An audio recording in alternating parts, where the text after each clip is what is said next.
Bienvenue, j'espère que tu vas bien, que tu es heureux, heureuse, ancrée. Je suis Laetitia et aujourd'hui je vais, avec mon tarot, décrypter, étudier un passage du livre Terre 2 de Sylvain Didelot. Je ne l'ai pas encore lu, Terre 2, quand la conscience change toutes les règles. Et donc ma guidance m'a montré qu'il fallait que je prenne le 65e livre de ma bibliothèque, celui-ci donc, et que je vous lise la fin du libre arbitre, que je vais aujourd'hui interpréter avec mon tarot. On va commencer par comment pouvons-nous évoquer le libre arbitre sans le replacer depuis sa naissance, au début de ce que nous appelons l'un des temps. Je vais mettre un marque-page, mon livre de côté, prendre mon jeu de cartes, et avant d'interpréter cette question, je vais battre mes cartes. C'est parti!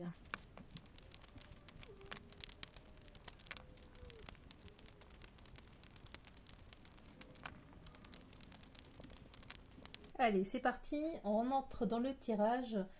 As-tu conscience que ta liberté ne commence pas ici, mais qu'elle a commencé bien avant ta naissance, dans le choix même de ton être, de ton âme? Donc toi qui nous regardes, cher abonné, cher passager, où est-ce que tu te situes par rapport à ta conscience, par rapport à ta liberté d'être? Tu es venu vivre une expérience terrestre, ce sont mes convictions. Est-ce que ce sont les tiennes? C'est ce que je demande aujourd'hui à mon tarot. Est-ce que ce sont également tes croyances, tes convictions, tes valeurs? Est-ce que tu crois au Christ comme celui qui est venu nous sauver? Ou d'une certaine manière, bien entendu. Ou est-ce que tu le vois aussi comme celui qui nous habite tous? Donc je reprends, as-tu conscience que ta liberté ne commence pas ici, mais bien avant ta naissance, dans ton premier choix d'être? Où te situes-tu par rapport à ta conscience? Voici le 7 de coupe inversé et panier du 4 de denier inversé également. Donc que viennent nous dire ici ces deux cartes? Le 7 de coupe inversé nous montre que tu ne supportes pas l'erreur. Par contre, le 4 de denier inversé également nous parle de lâcher prise, de se faire confiance, un déblocage. Si nous associons ces deux mots-clés, je ne peux pas me permettre de me tromper, mais je lâche prise. Sur quoi lâches-tu prise? Mon regard, il a été attiré ici par la fenêtre entr'ouverte qui nous montre une légère ouverture. Tout est cloisonné, tout est fermé. Si je fais dans l'ordre, le 7 de coupe à l'envers me montre l'état de conscience de beaucoup de personnes dans cet état matériel. On a été formaté dès l'enfance, même par les dessins animés que nous regardons, à avoir une certaine manière de penser, une certaine manière de réfléchir, à entrer dans le moule. Donc on va à l'école pour apprendre, on apprend pour travailler, on travaille pour avoir tout ce dont nous avons besoin, jusqu'à ce que nous ne soyons plus... Quel est le terme que je vais employer ici?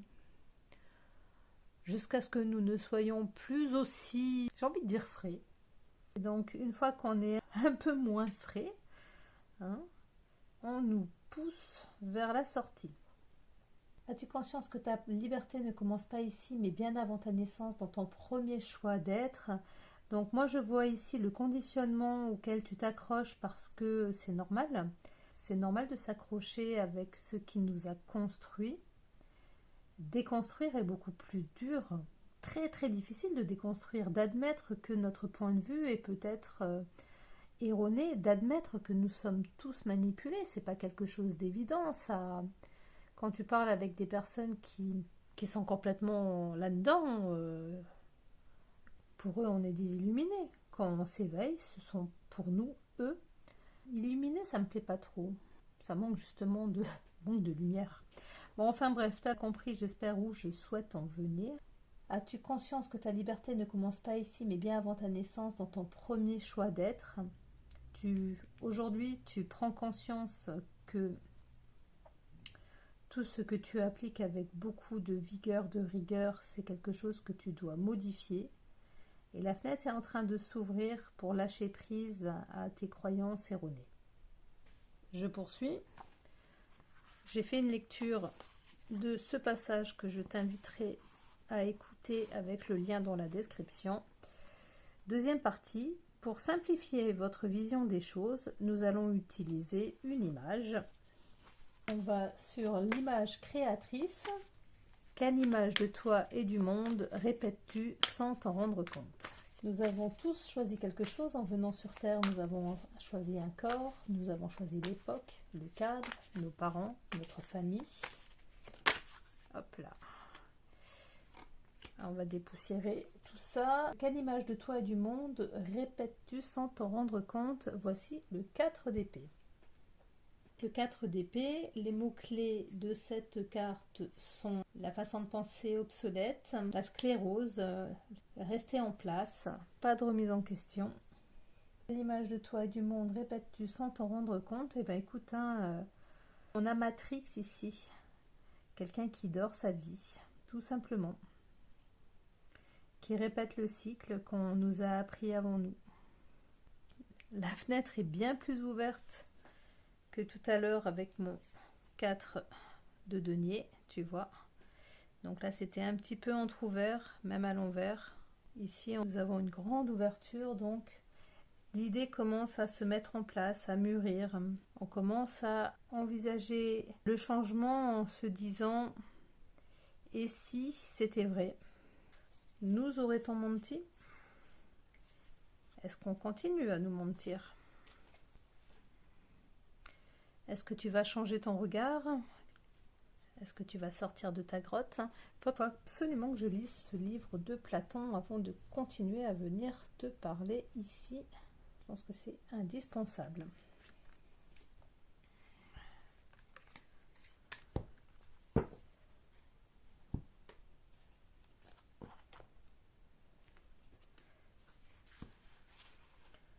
Quand instantanément Dieu comprit ce que sa pensée avait généré, il fut ébloui de voir comment tout avait changé. La question de la révélation de la maison Dieu. As-tu déjà été surprise par la puissance d'une pensée devenue réalité? Qu'avons-nous là? Le 3 de coupe. Alors, ça peut être devenu réalité. Les mots-clés du 3 de coupe, ce sont la joie à l'endroit et la crainte, l'ennui à l'envers. As-tu déjà été surprise par la puissance d'une pensée devenue réalité? Ça va dans les deux sens, parce que autant la pensée devenue réalité, ça dépend de tes pensées. Dans le sens où tu es persuadé que tu vas passer un super moment, tu te le crées dans ta tête, tu envisages tous les scénarios possibles et inimaginables, ça se passe super bien, tu es en joie, tu es en liesse, tout s'est passé exactement comme tu l'avais pensé. Voici ce que nous montre le 3 de coupe à l'endroit. C'est un choc, c'est un éblouissement, c'est la rencontre entre ton subconscient et la réalité. Par contre, si tu vois la bouteille à moitié vide et que tu te dis « Mon Dieu, ça va être merdique, je suis sûre que ça va pas bien se passer » et que tu te fais le pire des scénarios catastrophiques avec ta pensée, ben c'est exactement ce qu'il adviendra également. Hein, tu as en fait éveillé le verbe de la négativité. Ta pensée est devenue maître, mais c'est ta peur et non pas ta joie qui l'a dirigée. Voici ce qui est venu te répondre le 3 de coupe. Je poursuis avec la 4e partie.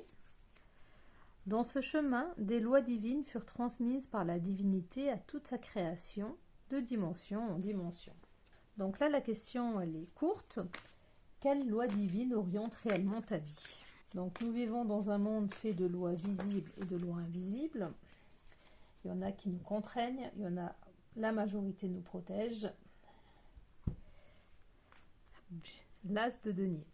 Les mots-clés de l'as de denier, c'est tout ce qui concerne la terre, le concret, l'opportunité, le réel, le tangible. Quelle loi divine oriente réellement ta vie? Eh bien, je pense que ici, la carte, elle nous montre que tu es, comme nous tous d'ailleurs, nous sommes esclaves de notre fonctionnement. Nous avons tous besoin de manger, on vit dans un monde où rien n'est gratuit. Peu de choses le sont en tout cas. Que nous devrons payer notre loyer, notre crédit, notre nourriture, nos vêtements et tout ce qui est indispensable à notre survie, nous serons tous, entre guillemets, esclaves du matériel. Par contre, si nous prenons conscience que nous devons être dirigés par la joie et non par la peur, que le positif attire le positif, c'est même une loi mathématique, hein, plus et plus, ça fait plus. Plus et moins, on est bien d'accord que ça fait moins. Donc vraiment très important de voir la bouteille toujours à moitié pleine, d'être positif et d'accueillir ceux qui nous tombent dessus, non pas en se disant oh non, mais en se demandant comment grandir et s'élever par rapport à la situation. Il y a un proverbe qui dit que lorsqu'on est tout en bas, on ne peut que remonter. Et pourquoi je dis ça? Parce que vous pouvez me dire que c'est facile aujourd'hui d'évoquer le positif quand on est dans une situation confortable, mais pour avoir un vécu qui a fait également, comme vous, hein, le yo-yo, avec des périodes extrêmement difficiles, très très difficiles. Je vous assure que le moral, ça aide. La pensée, hyper important. Essentiel même. Essentiel. C'est ce qui nous aide à nous maintenir et à remonter. Nos guides et nos anges sont là, ne l'oubliez pas. C'est rigolo de faire des tirages avec des livres, je ne sais pas ce que tu en penses. Ici intervient une sorte de rupture dans le libre arbitre. Alors, dans quel domaine de ta vie refuses-tu encore de lâcher prise, même quand tout t'invite à le faire? Qu'évoque pour toi le lâcher prise? On est sur une question qui est de l'ordre de l'arcane sans nom. Et elles sont rigolotes, ces cartes du tarot qui me tombent sur la tranche, comme si c'est vraiment en fait des réponses de politiciens que je dois vous faire, c'est-à-dire vous dire oui et non, dans la même réponse. Dans quel domaine de ta vie refuses-tu encore de lâcher prise, même quand tout t'invite à le faire? Voici l'hiérophante, qu'on appelle le pape dans le tarot de Marseille. L'enseignement à l'endroit, le conseil, le guide spirituel, celui qui sait. À l'envers, les mots-clés sont ne pas enseigner, ne pas recevoir, ne pas écouter. Dans quel domaine de ta vie refuses-tu encore de lâcher prise, même quand tout t'invite à le faire? C'est quand ça sort du cadre, c'est quand ça sort des règles, c'est quand tu ne te retrouves plus dans l'enseignement que tu as reçu, quand tu ne peux plus être un bon élève. Tu doutes, tu as peur. Faire les choses de toi-même en sortant de ce politiquement correct que j'évoquais il y a quelques instants est quelque chose qui te fait peur. Tu te sens vulnérable, tu n'as plus le contrôle. Tu ne veux pas laisser mourir ce qui ne peut plus évoluer. Tu refuses de renaître dans une lumière plus grande. Entre les deux, ton cœur balance. C'est assez inconfortable comme situation. C'est un peu comme devoir, elle est moche l'image, mais choisir entre son père et sa mère.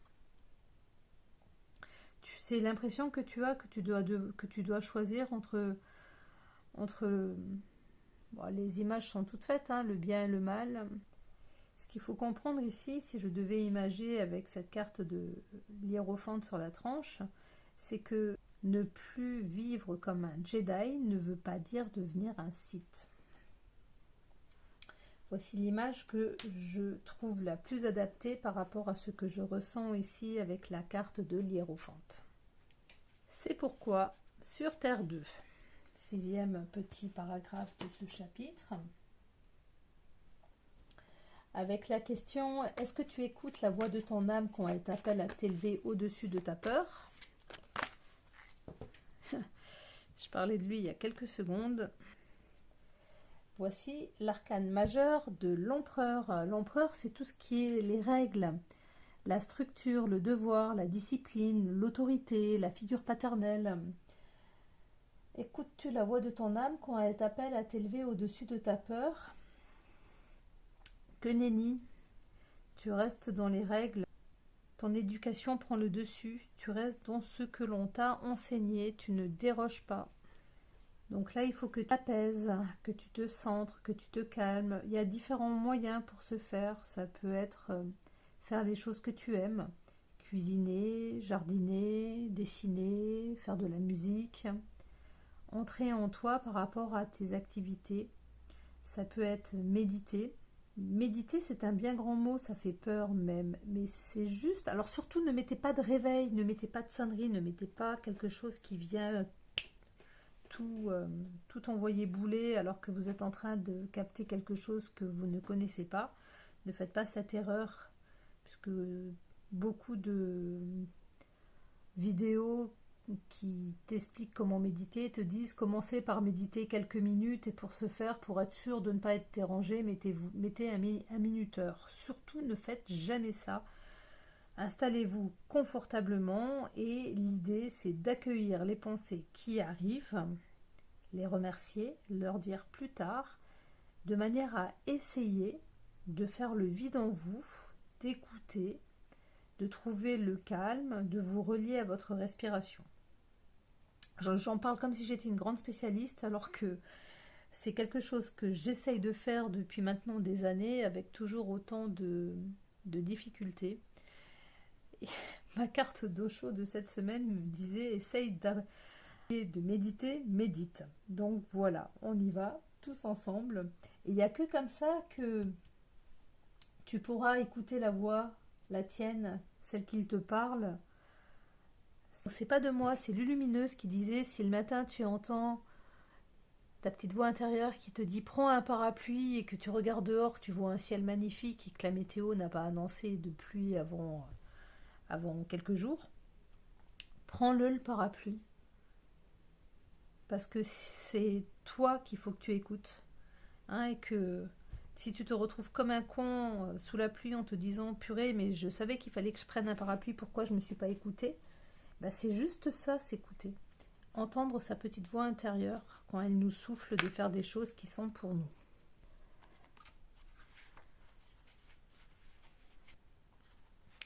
Sur Terre 2, 10% de la population vit dans cet état d'ascension et chaque maître d'ascension veille sur sa communauté.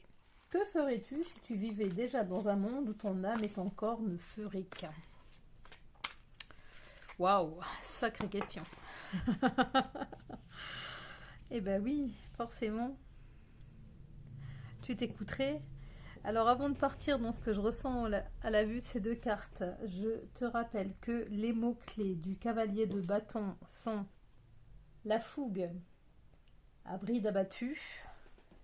Les mots-clés du 9 de coupe, c'est satisfaction, ne manquer de rien, plénitude.